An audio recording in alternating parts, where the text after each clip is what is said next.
My mother refused to watch my daughter during labor, so I walked away, cut off the ATM, and chose my wife, kids, and self-respect over a toxic family forever now. I'm 31, male, and have been married to my amazing wife for 6 years now. We have a 3-year-old daughter, and just welcomed our son a few months back. That's when everything blew up. But let me back up and explain the years of crap that led to this point. My family has never liked my wife, not even trying to hide it. From day one, they've given her the cold shoulder. Why? Because she doesn't go to their church. My parents are super religious, like the kind that go to church 3 times a week and judge everyone who doesn't. My mom would always make these passive-aggressive comments like, "We're praying for you both to find your way back to the Lord," or she'd ask my wife when she was planning to get right with God. My wife would just smile and change the subject because she's classier than I am. My parents are both retired now. Dad worked at this manufacturing plant for like 40 years, and Mom was a secretary at some insurance place. They get Social Security, but it's not enough for the way they live. So, guess who's been footing the bill? Yep, yours truly. For the past 5 years, I've been paying their mortgage, $1,200 a month, utilities, another $300 to $400, cell phone bill, and even sending them grocery money most months. All told, probably around $2,000 per month out of my pocket. My wife never complained, even though that money could have gone to our own savings or a better house in a nicer school district. Now, my sister is a whole different story. She's always been the golden child. Growing up, she got everything handed to her, while I had to work for scraps of attention. When we were kids, she'd get brand new clothes for school, while I got hand-me-down stuff from our cousin. For her 16th birthday, she got a car. When I turned 16, I got a, "You can use Mom's car sometimes if you pay for gas." I worked my a-hole off for 3 years to save up for a crappy used Honda that broke down every other month. These days, my sister is married to this finance guy who comes from money. They live in one of those fancy neighborhoods where all the houses look the same, and everyone has a 3-car garage they actually put cars in. She doesn't work, just posts on social media about being a boy mom. She has 3 sons and shares inspirational quotes with pictures of her perfect house. She's one of those people who hashtags bless on everything, and it makes me want to throw my phone across the room. Here's the thing though, despite the fact that my sister and her husband probably make triple what my wife and I do, we both work full-time modest jobs. My parents still expected me to support them financially. Their excuse was always, "Your sister has her hands full with the boys," or "They have their own expenses with that big house." Meanwhile, my sister goes on vacation like 4 times a year, while I'm over here counting pennies to make sure I can cover my own mortgage and my parents'. My wife and I have always lived pretty modestly. We have a small 3-bedroom house in an okay neighborhood. We drive used cars we bought with cash. We don't take fancy vacations, maybe a weekend at the beach once a year. Most of our extra money went to my parents or into savings for our kids' college funds. My wife never once complained about this arrangement, even though she had every right to. She'd just say, "They're your family. I understand." Saint, I tell you, I tried talking to my sister about helping out with our parents a few times. She always had excuses. The boys' private school tuition is so expensive, or we're saving for a pool, or whatever BS reason she could come up with. Every time I brought it up with my parents, they'd defend her. "Your sister has different responsibilities." It was always assumed that I would handle it because, well, I'm not even sure why. Maybe because I was dumb enough to say yes the first time. The real problem wasn't even the money, if I'm being honest. It was the complete lack of appreciation or recognition. I'd bring over their mortgage payment, and instead of a thank you, I'd get comments about how my daughter wasn't dressed warmly enough, or how my wife should really try to make it to church someday. Meanwhile, my sister would show up empty-handed, and they'd trip over themselves fawning over her and the boys. Every holiday was the same story. We'd show up, and my mom would barely acknowledge my wife, rush through hellos with our daughter, then spend the whole time playing with my sister's kids and talking about how amazing my sister was for handling 3 boys. My wife would offer to help in the kitchen and get assigned the most basic tasks, while my sister sat on the couch scrolling through her phone. And everyone acted like she was Mother Teresa for showing up.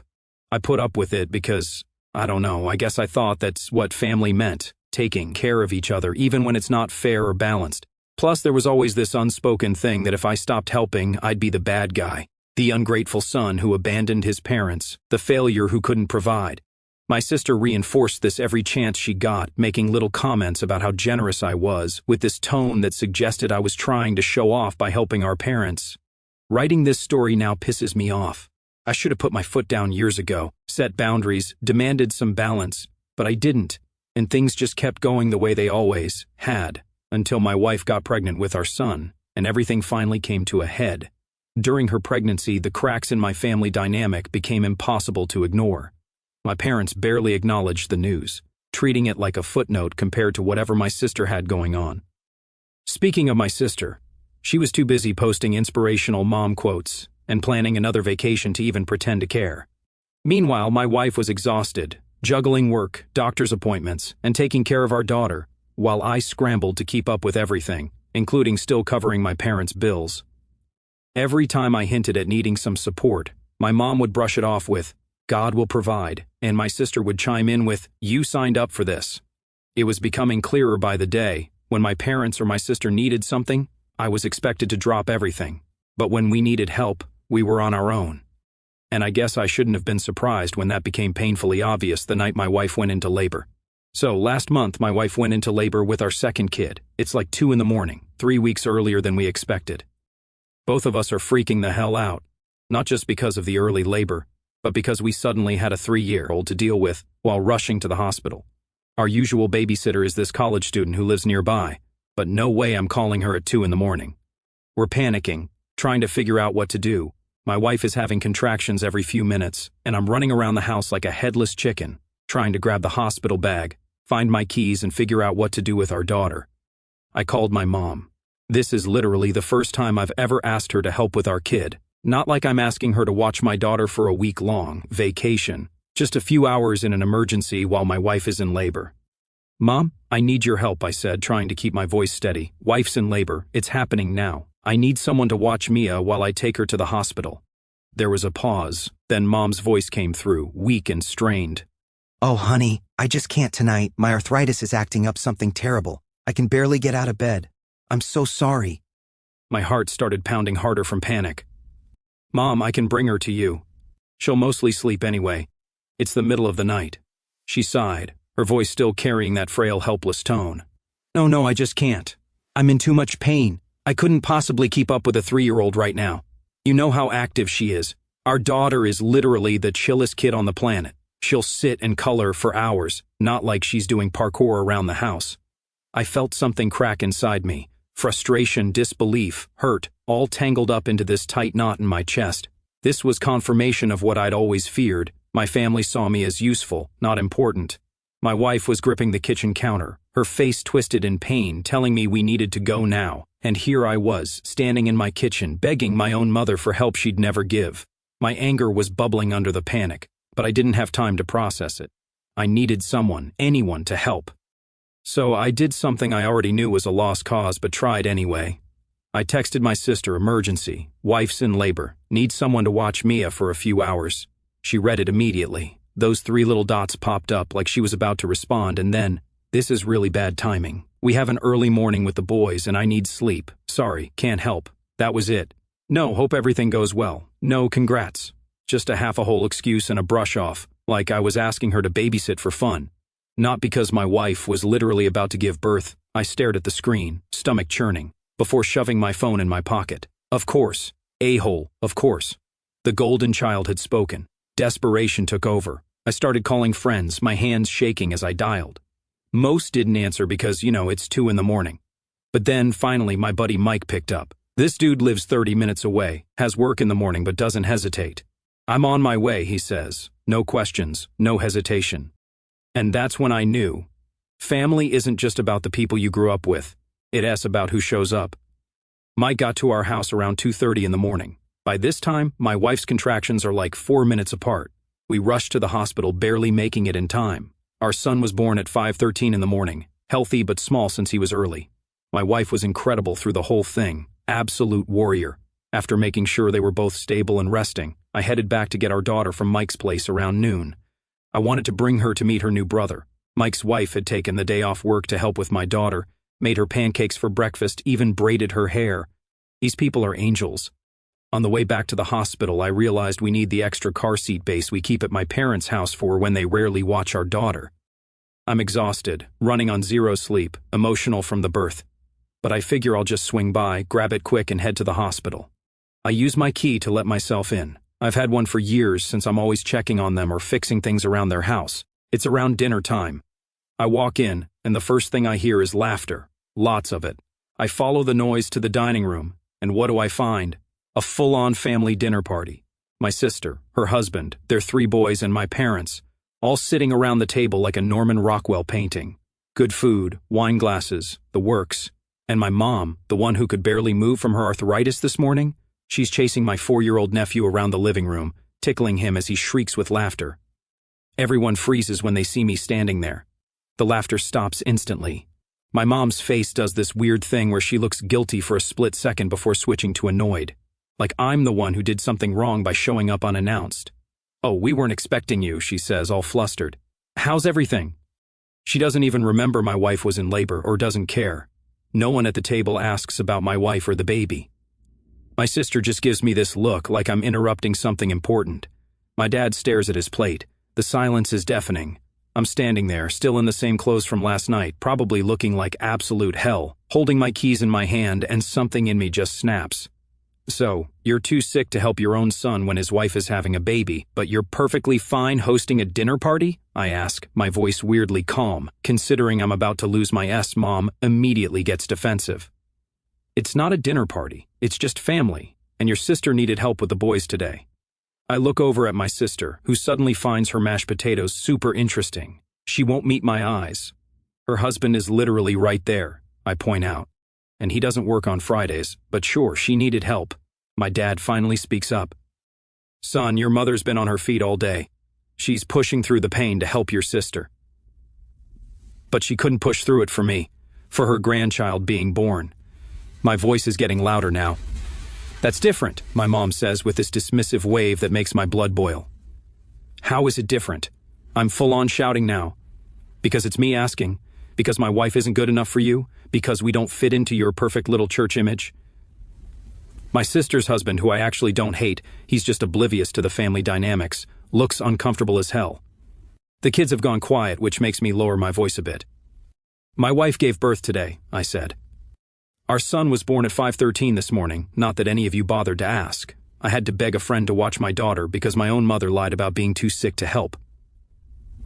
My mom starts with the waterworks, classic move when she's backed into a corner. I wasn't lying. I just pushed myself to feel better because your sister... Save it.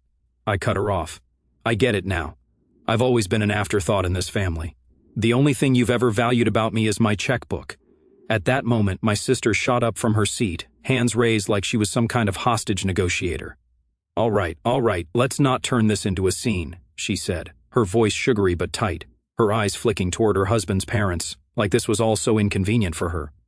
"You're obviously upset. Why don't you just go home, cool off, and we'll talk later, okay? Like I was some unhinged lunatic ruining her nice dinner, like I was the embarrassment here." And that's when I really snapped. I let out a sharp laugh, shaking my head. "Oh, I get it now. You don't care that mom and dad treat me like a goddamn ATM. You don't care that I've spent years paying their bills while you sit in your perfect little house, posting crock #blessed selfies. You just don't want your in-laws to see what a bunch of gold-digging leeches you all are." Her husband's parents, who had been politely silent up until now, suddenly looked very interested in their wine glasses. Her husband shifted uncomfortably, clearly realizing this was no longer a family misunderstanding, but something a hell of a lot uglier. My sister's face paled, and she took a sharp step toward me, lowering her voice. "Jesus, can you not do this right now?" she hissed, her eyes wild, like she could still put the mask back on if I just shut up and left. But I wasn't done.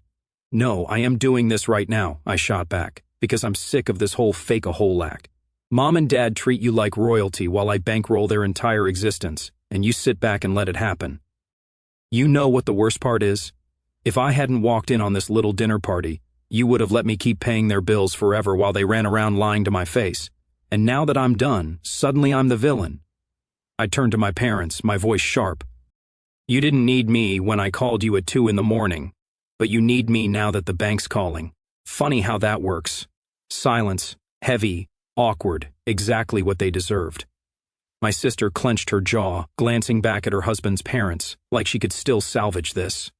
"You're acting crazy," she muttered under her breath. I exhaled sharply, leveling them with a look. "No, I just finally see things for what they are. And guess what? The ATM is officially closed. Permanently." Without another word, I walked over to the hall closet, grabbed the car seat base, and headed for the door. But just before stepping out, I paused, turning back one last time. Oh, and that mortgage payment I usually cover on the first of the month? Don't expect it ever again. You're on your own now. My mom gasped, like I had physically struck her. You can't do that. We're your parents. I met her panicked stare, completely unfazed. Watch me. Then I walked out and didn't look back. I got in my car, hands shaking so bad I could barely put the key in the ignition. The weight of what just happened, what I just said, hit me all at once. 6 years of paying their bills, rent, utilities, everything. Over. Just like that. And you know what's crazy? I didn't feel guilty. I felt relieved. I drove to the hospital, picked up my wife and new son, got our daughter from Mike's house and headed home. Our daughter is thrilled with her baby brother. My wife noticed something was up and asked what happened. I told her everything. She just listened, then hugged me tight and said, "It's about time." Then I grabbed my laptop, logged into every single account tied to my parents, and started cutting them off. Mortgage? Canceled. Utilities? Gone. Cell phone plan? Removed. Grocery money? Not a dime more. Every automatic payment I had set up for them, years of my hard-earned money funneled into their lives without so much as a thank you, was erased in a matter of minutes. With each cancellation, I felt lighter, like I was shedding the weight of an obligation that was never really mine to begin with. The next morning, I woke up to 17 missed calls and about 30 text messages. No joke. My mom, my dad, my sister, all blowing up my phone like it was the end of the world. I didn't read most of them, just scrolled through quickly to make sure there wasn't an actual emergency. Mom's texts started with guilt trips. How could you embarrass us like that in front of everyone? And after everything we've done for you. Then they moved to fake concern. We're worried about you. You're not acting like yourself. By the next day, they turned to threats. Your father is talking to his friend who's a lawyer about this. About what, exactly? Me not giving them free money anymore? Good luck with that case. My sister's texts were exactly what you'd expect from her. All about how I ruined a nice family dinner and made mom cry, and how I was always so jealous of her. Not a single mention of my newborn son or my wife, who, just gave birth. I blocked all their numbers without responding. Felt good, not going to lie. Then the real circus began. My phone started ringing with numbers I didn't recognize. I answered one, and it was my aunt, mom's sister, telling me how concerned everyone was and how I needed to make things right with my parents before it's too late. I hung up and blocked her too. Then came the people from their church, people I barely know, calling to tell me how disappointed they were in my behavior, how honor thy father and mother is a commandment and all that S-block. The best one was this old lady from their church, who I've met maybe twice, calling to tell me that my mother was beside herself with worry and not sleeping because of me. I actually laughed and said, well, now she knows how it feels to be up all night with a newborn, and hung up. My wife was amazing through all of this. She's on maternity leave, recovering from giving birth, taking care of our newborn, and still managing to keep our daughter entertained, all while I'm dealing with this family drama storm and trying to get back to work. I only took a week off because we need the money, especially now that I'm not bankrolling my parents anymore. About a week after everything went down, my sister showed up at our house. Luckily, I was at work, but my wife was home with the kids. My wife said my sister rang the doorbell about 20 times, then started calling through the mail slot like some kind of psycho. My wife didn't answer, she just texted me to let me know what was happening. Our neighbor came over and asked my sister if she needed to call the police. According to my neighbor, my sister turned white as a sheet and took off. Haven't seen her since, but the financial fallout hit them faster than I expected. About 3 weeks after I stopped paying their bills, my dad called from a new number I hadn't blocked yet. The electric company is threatening to shut off our power, he said. No hello or anything, and the mortgage company called about being late. That sounds like a problem you need to solve, I replied. Son, we're your parents. You can't just leave us high and dry like this. What are we supposed to do? Well, Dad, you could get a part-time job. Mom could babysit for money instead of for free just for my sister. You could sell that boat you never use. You could downsize to a smaller place. You have options. At our age, who's going to hire us? Walmart hires greeters. Home Depot has plenty of retired folks working there. Or you could ask your golden child for help for once. There was a long pause. Your sister has her own expenses. So do I, Dad, like a new baby, for instance. You can try asking her husband since y'all been having dinner and playing family. This isn't like you, son. Your mother thinks you're having some kind of breakdown. I had to laugh at that. The breakdown was letting you guys take advantage of me for years. Tell Mom I said hi. Then I hung up and blocked that number too. The most pathetic attempt came about a month after the initial blow-up. My dad sent me an email, since he couldn't call, with the subject line "Health Emergency." My heart actually dropped for a second. Despite everything, they're still my parents. I opened it to find a long explanation about how my mom's blood pressure was dangerously high because of the stress I was causing and how the doctor said she might have a stroke if things continued this way. The email ended with, "We just thought you should know what you're doing to your mother's health. I'm not a doctor, but I'm pretty sure high blood pressure doesn't work that way. And even if it did, it's not my responsibility to maintain my mom's health by giving them thousands of dollars a month." I didn't respond to the email, but I did forward it to my sister with a short message, "Your turn." She never replied. Meanwhile, my actual family, my wife and kids, were doing great. Our son started sleeping for 3 to 4 hour stretches, which felt like winning the lottery after those first few weeks of hourly wake-ups. My wife's parents came to visit for a week to help out, and it was actually pleasant. They cooked, helped with the kids, and didn't once make passive-aggressive comments or ask for money. Wild concept, I know. About 2 months after the whole thing went down, we were starting to find our groove as a family of 4, and we were actually putting money into savings instead of sending it to my parents. It felt like we could finally breathe. Then, one Saturday morning, I was in the front yard with my daughter, teaching her how to ride her new bike without training wheels. She's fearless. When a car I didn't recognize pulled up, at first I thought it was just someone turning around in our driveway. Out stepped my parents, looking like they'd aged 10 years since I last saw them. My daughter spotted them before I could react and yelled for her grandparents because, of course, she doesn't understand the situation. My mom immediately put on this sugary sweet smile that didn't reach her eyes and started walking toward my kid with her arms open. I moved between them faster than I thought possible. I kept my voice level because my daughter was right there and asked them what they were doing at our house. My mom acted like it was the most obvious thing in the world. They came to see their grandchildren, especially the new baby they hadn't met yet. I told them they weren't invited and needed to leave. My dad stepped forward, hands in his pockets, looking uncomfortable, pleading with me to let them see the baby since my mother had been beside herself. I muttered something sarcastic, then asked my daughter to go inside and tell my wife we had visitors. She looked confused but headed inside. My mom tried to follow her, but I blocked the path. I firmly told her she wasn't coming in and wasn't seeing the baby. She'd lost that privilege when she lied about being too sick to help us, then tried to pick up my daughter from preschool without permission. My mom tried to play it off as a misunderstanding, but I called her out on lying about a family emergency. My wife appeared at the door, took one look at them, and shut it. That's when my dad finally admitted the real reason they were here. The bank was threatening foreclosure, and they needed money. I asked if they'd gone to my sister, and my mom mumbled something about her saving for a pool. Of course. I told them I wasn't their backup plan anymore. They hadn't even asked my son's name, and when my mom guessed wrong, I made it clear his name was James, after the grandparent who actually cared. My mom cried about losing their house, but I reminded her that was on them, not me. Then, in a last-ditch effort, she screamed about having rights to see my kids. I shut that down fast.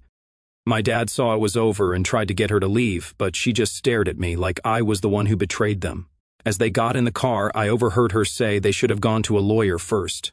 Then they drove off, and I just stood there, breathing. My wife asked if I was okay, and for the first time in a long time, I really was. A few weeks after that, I heard through a mutual acquaintance that my parents had gotten desperate enough to approach my sisters-in-laws for money. Apparently, they showed up unannounced at some fancy dinner party my sister and her husband were hosting with his parents. My mom put on her best poor, suffering grandmother act, talking about how they were about to lose their house because their ungrateful son, that's me, had cruelly abandoned them. What they didn't count on was my sister's husband actually speaking up. Turns out he remembered that night when I caught them all having dinner while my wife was in labor. He called them out in front of his parents, saying he'd witnessed firsthand how they'd lied about being too sick to help with my daughter, only to be perfectly fine hosting a family dinner hours later.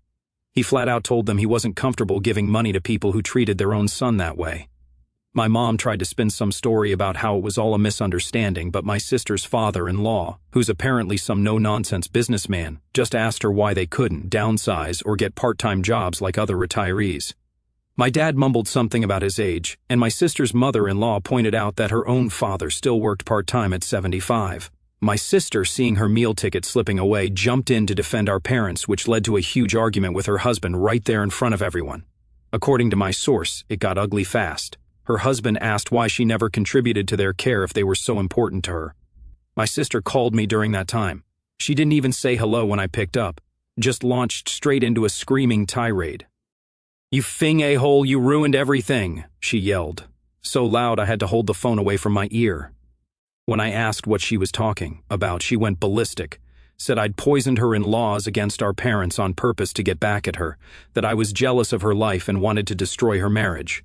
According to her, I'd been playing the martyr for years by insisting on handling our parents' finances just to make her look bad, and now I deliberately sabotaged her relationship with her husband's family by making her look like some heartless witch who wouldn't help her own parents. She actually said, "My marriage is falling apart and it's all your fault," before hanging up on me. I just sat there staring at my phone, thinking how insane it was that even now she couldn't see her own part in any of this. The night ended with my sister and her husband leaving separately, and my parents being awkwardly driven home by one of the dinner guests. The next day, my sister apparently called my parents and blamed them for embarrassing her in front of her in-laws. My mom fired back that my sister was ungrateful after all they'd done for her. The golden child shine was definitely wearing off. Within a week, the gossip mill had it that my sister and her husband were in marriage counseling, my parents had to sell their house and move into a tiny apartment, and my dad got a job as a greeter at a big box store. My sister refused to let them move in, despite having 4 empty bedrooms in that massive house. The final straw came when my mom suggested my sister sell some of her designer handbags to help with their bills. According to my cousin, my sister actually screamed that this was all my fault for ruining everyone's lives. Funny how quickly the golden child status evaporates when money's involved and the backup plan, me, is no longer available. And yeah, it's been 6 months now. Our son is crawling, getting into everything. Our daughter started kindergarten and loves it. We moved into a house in a better school district. Nothing fancy, just a decent 4-bedroom with a good yard. The mortgage is actually less than what we were paying for our old place plus my parents' bills, which is pretty damn ironic. Last week we took the kids to the park. As I pushed my daughter on the swing, my wife sitting nearby with the baby, I realized something. I am happy. Genuinely happy. Without the constant drain of my toxic family's demands and expectations. I can focus on what really matters, my wife, my kids, our future together. Sometimes standing up for yourself means walking away from people who've known you your whole life, and sometimes that's exactly what you need to do to start really living. My daughter squealed with delight as the swing went higher. My son gurgled happily in my wife's arms. This right here is what family should feel like. Not obligation or guilt or constant demands, just love.